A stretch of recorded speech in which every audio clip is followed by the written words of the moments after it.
আরে ফসকে দা, কাল রাত্রে না আমি একটা হেভি স্বপ্ন দেখেছি। তুমি তাহলে আজকাল রাত্রিবেলা তো স্বপ্ন দেখছো, দিনের বেলা ও রাত্রিবেলা তুমি যখন খুশি স্বপ্ন দেখছো। আমাদের তো আর স্বপ্ন দেখার টাইমই পাচ্ছি না, তো কিভাবে আমরা আর দেখবো? তা কালকে যে তুমি যে স্বপ্নটা দেখেছিলে, সেটা কি স্বপ্ন দেখেছিলে? তোমার কি গার্লফ্রেন্ডের স্বপ্ন দেখেছিলে নাকি? আরে গার্লফ্রেন্ড কোথা থেকে আসবে? গার্লফ্রেন্ড তো আমার নেই, তা কিভাবে আমি তাকে নিয়ে স্বপ্ন দেখবো? তাহলে তুই তাহলে কি স্বপ্ন দেখেছিস এমন? তাহলে একটু বল। আরে না না, ওরকম কোনো স্বপ্ন নাই। কাল রাত্রে যে স্বপ্ন দেখেছি, স্বপ্নে না আমি না কবিতা লিখেছি, সেরকম স্বপ্ন দেখেছিলাম আমি। আরে ফেলু, তুই আজকাল স্বপ্নেও কবিতা লিখছিস? তুই অরিজিনাল কবিতা লিখতে পারিস না, ও বলতেও পারিস না, তুই আজকাল আবার স্বপ্নে কবিতা লিখছিস। এ তো খুবই তো ভালো কথা। তাহলে তো আজকে তো মাঝে সাত তোমায় কবিতা ধরবে, তাহলে তো কবিতা বলে তাই তো আজকে তো ফাটিয়ে দেবে তুই রে আজকে। আরে মদন দা, আজকে না আমি বড় ভাবুক হয়ে গেছি। আমি শুধু ভাবি আর কবিতা লিখি, ভাবি আর কবিতা লিখি। আমি আজকে কবিতা বলবো, আজকে কত সুন্দর ভাবে কবিতা বলবো, দেখবেন। এই তোরা সব চুপ কর, স্যার আসছে। Good morning sir. Good morning, good morning. ও আমার গুণদার ছাত্ররা, তোমরা এখন বসো। Thank you sir. স্যার আপনি কি ভালো আছেন? আমি ভালো আছি না খারাপ আছি একটু পরেই বুঝতে পারবি। তোদের পিঠ আর আমার হাত দুটোই একসাথে চলবে যখন, তখন বুঝতে পারবে, একটু পরেই দাঁড়া। স্যার আপনি কি আমাদেরকে মারবেন বলছে? আমাদের পিঠে তো আজকে তো তেল মালিশ করে আসেনি, তাহলে কি করে আওয়াজ করবেন স্যার? শোন, তোরা কিন্তু বেশি কথা বলিস না, আমার কিন্তু টাক কিন্তু গরম হয়ে গেলে আমি কি করতে পারি তোরা কিন্তু জানিস না। বেশি কথা না বলে যে পড়াগুলো কালকে বলেছিলাম, সেই রচনাগুলো সেগুলো কি পড়ে এসেছিস সেটা বল আগে। হ্যাঁ রে খেলটু, তো আজকে তো স্যারের প্রথমে মুডটাই তো গরম করে দিল। আজকে মনে হয় স্যার মনে হয় পিঠের চামড়া মনে হয় গুটিয়ে নেবে। প্রথম দিক থেকে এরকম রাগা মানে, তারপরে তো শেষের দিকেও কি করবে সেটা তো বুঝতে পারছি না আজকে। শোন, তোদের যে আমি পড়াগুলো ধরবো, তোরা যদি না যদি বলতে পারিস ঠিকঠাক ভাবে, তাহলে তোদের কিন্তু পিঠের চামড়া কিন্তু আমি এক্ষুনি গুটিয়ে নেব। স্যার আমাদের পিঠের চামড়া কবে বলুন তো আপনি গুটিয়ে নেননি? প্রত্যেক দিনই তো আমাদের পিঠের চামড়া গুটিয়ে নেন স্যার। বেশি তোরা কথা বলছিস, তোদের কিন্তু পিঠের চামড়া কিন্তু এক্ষুনি গুটিয়ে নেব। আমি যে প্রশ্নগুলি করবো, প্রশ্নগুলির ঠিকঠাক ভাবে উত্তরগুলি দে। আরে মদন, তুই বল। একটা গার্লফ্রেন্ড একটা বয়ফ্রেন্ড তার পুকুর ধারে তারা বসে দুজনে গল্প করছে। তারা ধর পা পিছলে পড়ে গিয়েছে, তা তুই ধর ওখান থেকে মাঠে যাচ্ছিস, তা ওরা দুজনে ডুবে যাচ্ছে, তা তুই কাকে বাঁচাবে আগে? স্যার ওদের দুজনকে ডুবতে দিন। কেন তুই ওদের দুজনাইকে ডুবতে বলছিস কেন? কারণ মানুষ বাঁচানো পুণ্যের কাম। একটা মানুষ ডুবে যাচ্ছে, দুটি মানুষ, তাদেরকে বাঁচানো তোর তো কাম্য। তুই কেন বাঁচাবি না তাদেরকে? স্যার আমি ওদের দুজনকে আমি কাউকে আমি বাঁচাবো না, কারণ ওরা একসাথে দুজনে পুকুর ধারে কি করতে গিয়েছিল যে তার কারণে পা পিছলে পড়ে গিয়েছে। আচ্ছা ঠিক আছে ঠিক আছে, ওসব ছাড়। এখন বলো তো ফসকে, তোমাকে হোমওয়ার্ক পড়তে বলেছিলাম, তুমি কেন পড়ে আসোনি? স্যার আমি গত 3 মাস আমি হোস্টেলে ছিলাম, তার কারণে আমি হোমওয়ার্ক পড়তে পারি নাই স্যার। তুই হোস্টেলে থাকিস আর হোমে থাকিস, যেখানেই থাকিস না কেন, তোকে হোমওয়ার্ক পড়তে বলেছি, তোকে তার হোস্টেল পড়তে বলি না আমি? তুই কেন পড়িসনি? আরে ফসকে ভাই এমন একটি কথা বললো, স্যারের মুডটাই তো গরম হয়ে গেল। এবার মনে হচ্ছে আমাদের পিঠের চামড়া মনে হয় গুটিয়ে নেবে।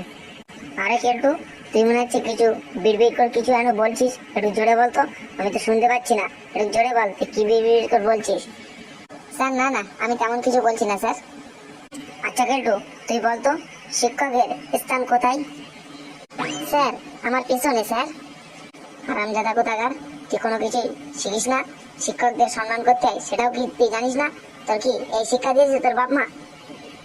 স্যার আমার বাবা মা আমাকে তো বলো, আমার বাবা আমাকে বেশি বেশি বলে, বলে তোর পেছনে কত শিক্ষক লাগালাম, তো তুই কেন পাস করতে পারলি না? 3 বছর ধরে একই ক্লাসে পড়ছিস। ও আচ্ছা ঠিক আছে ঠিক আছে, আমি বুঝতে ভুল করেছি।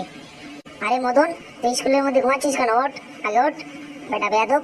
আমার নাম জগন্নাথ, আমি তোর কিন্তু পিঠের চামড়া কিন্তু এক্ষুনি বলে গুটিয়ে নেবো। ওঠ আগে ওঠ।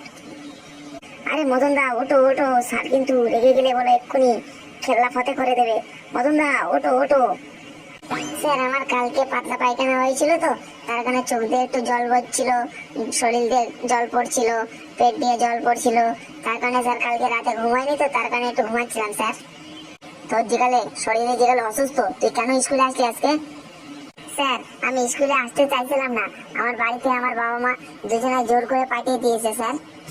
তুই যেকালে স্কুলে যেকালে এসেই পড়েছিস, তাহলে বিয়াদবি না করে একটু স্যার যা বলছে সেটা একটু মনোযোগ দিয়ে একটু শোন।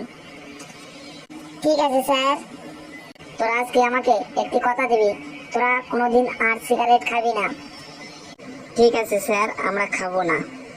স্যার আমিও খাবো না স্যার। স্যার আমিও খাবো না। আর বল, তোরা মেয়েদের পেছনে আর কখনো ঘোরাঘুরি করবি না, ওর ডিস্টার্বও করবি না, আর দেশের জন্য তোরা জীবন দিয়ে দিবি।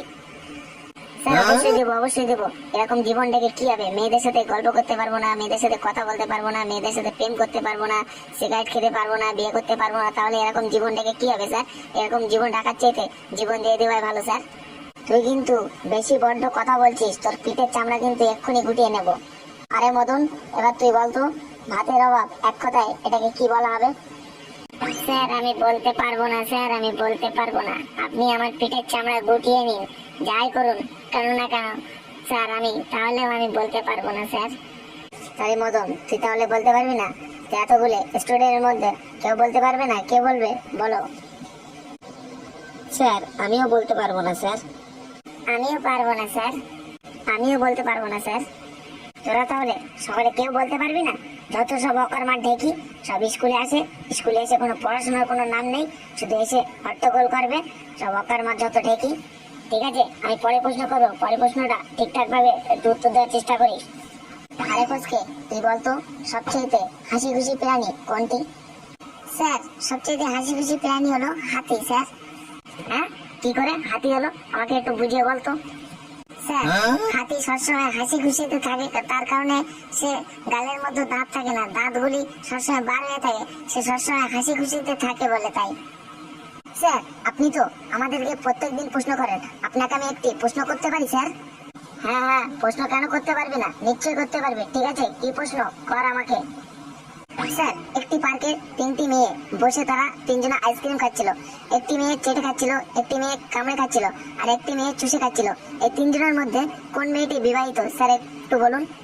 এই যে এবারে তো আমার তো একটু উত্তরটি ঠিক মতো কোনটি বলি, এবার তো মান সম্মানটা আমার তো ভালো রকম যাবে। কোনটা বলি, যে চেটে খাচ্ছিল ওইটা বলি, না যে চুষে খাচ্ছিল ওইটা বলবো, না যে কামড়ে খাচ্ছিল ওইটা বলি? যে চুষে খাচ্ছিল সেইটি হবে, সে হলো বিবাহিত। স্যার আপনার উত্তর ঠিক হলো না স্যার, আপনি ঠিক বলতে পারেননি স্যার। কেন কেন ঠিক হলো না কেন? স্যার যে মেয়ে তিনজনা ছিল, যে মেয়েটার মাথায় সিঁদুর ছিল সেই মেয়েটাই ছিল বিবাহিত, সেই মেয়েটাই চুষে খাচ্ছিল। আপনার ধারণাটা ঠিক হলো স্যার। ও আচ্ছা আচ্ছা, তুই যে এসরে পাকা এত, আমি তো আগে জানতাম না, আজকেই তো জানতে পারলাম। আরে মদন তুই বলতো, মুরগি কেন জিলিপির মতো লম্বা হয় না? স্যার তার মানে মুরগি যদি ডিম পারতো, সেই ডিম যদি পড়ে যদি ফেটে যেত, তার কারণে ডিম খাওয়া আমাদের হতো না, তার কারণে স্যার মুরগি লম্বা হয় না। তোরা যা উত্তর দিয়েছিস, তোদের মতো স্টুডেন্ট পিঠের চামড়া গুটে নিলেও মনের আশা পূর্ণ হবে না। আমার মাথায় যে কটি চুল ছিল সব তো উঠে তো গিয়েছে, আর কটি আছে সে কটাও মনে আর থাকবে না। তোদের যে উত্তর শুনে, তোদের মতো অকর্মার ঢেকির কাল থেকে আমি আর ক্লাস নেব না। না না স্যার, আপনি আমাদের কথায় কোনো রাগ করবেন না স্যার। স্যার আপনি যদি রাগ করে চলে যান তাহলে আমাদের কি হবে স্যার? আপনাকে কত আমরা ভালোবাসি স্যার, আপনি এরকম করবেন না স্যার। আপনি যদি চলে যান আমি কাদের কাছে পড়বো স্যার? তোদের মতো অকর্মার ডেকে তোদের আর পড়াশোনা করতে হবে না, তোরা মাঠে গিয়ে গরু চড়া গে যা।